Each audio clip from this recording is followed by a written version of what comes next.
getting hotter again, and it's a lot of haze in the sky. I've been reading how there's a lot of wildfires and stuff further east. Although with that in mind, what did I read today? These people aren't worried about fires, they're worried about flooding.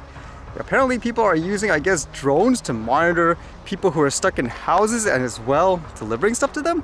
This one says, in the occupied part of Kursanchi, people are on the roof of a flooded house for more than a day. So it is as it is. You can see here, it seems like the drone is flying over some houses. People realize it's a drone there, it means help. And with that, I guess they could execute some kind of rescue mission of sort, which makes you think too, because this actually came up before, even in places, for example, let's say North America, where people use their drones, a regular person, to say, hey, the person's over here, give them help. But then there are some people that says, nope, ban them all. Never use them during, quote, natural disaster. So how about during situations like these? I don't think people thought them through, in general. But at the same time, it's kind of interesting because as it continues, it shows here where apparently they were using the drones to deliver people water. Like this one says, also, Ukrainian military from the 406th Brigade managed to hand over a bottle of water to people with a drone. But these situations too, I'll say for most people, even though some people fear-mongering and all that, there's lobbyists, I'm pretty sure if you saw them in need and your drone could save their life in this way, you'd probably use it, correct? Despite what they did to you in the past, fear-mongering you as an example, as a dangerous person and all that. It's just the way it works, I guess, in a lot of times, It's okay when it's not your, I guess, life being affected, but as soon as someone could help you with it, then all of a sudden it's okay. I mean, you need to be consistent, in my opinion. It just shows you how many different types of scenarios there are where an average person too could use it in a good way. And speaking of those things like those wildfires and all that, again, apparently in the east, they're getting hit really bad where there's smoke everywhere. Can people confirm this who live in those areas? This one says, Toronto air quality reaches high risk level due to Ontario, Quebec wildfire smoke. It's kind of like what we get here a lot of times anyways in the West Coast. It says here the air quality in Toronto has become so polluted due to the smoke from forest fires in Quebec and Ontario that strenuous outdoor activities could leave you coughing and with an itchy throat. Environment Canada says that the air quality in the city has reached level 7 on its index, which the Federal Weather Agency said presents a high risk. An air quality advisory has been in effect for Toronto since Monday, and the smell of smoke and sight of haze has been present ever since. And from what I gather in reading stuff online, this isn't just in Canada, it's also going south too into parts of the US. I still remember that time not too long ago when we were ranked the worst air quality in the world because of all the smoke and so forth. And I knew people who actually couldn't even go outside. At the same time, it's just kind of funny to think about because a person like myself, when I walk outside, I don't really feel the difference, even though obviously it's not going to be very good for you. So it makes you wonder, in those cases, would you actually just lock yourself indoors afterwards too?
Alright, see you guys later.